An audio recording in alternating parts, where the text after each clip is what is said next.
கோவை அதிமுக வேட்பாளர் சிங்கை ராமச்சந்திரன் பழங்குடி மக்களின் பாரம்பரிய நடனமாடி வாக்கு சேகரித்தார்.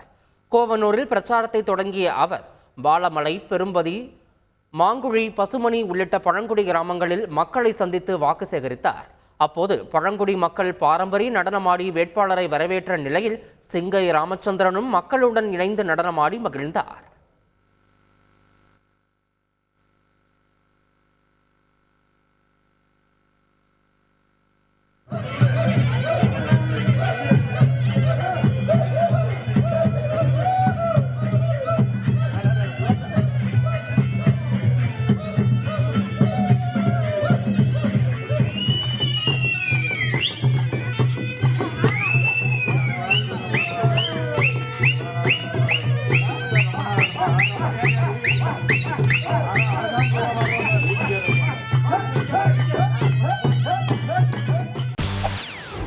செய்திகளை உடனுக்குடன் தெரிந்து கொள்ள உடனே சப்ஸ்கிரைப் பண்ணுங்க.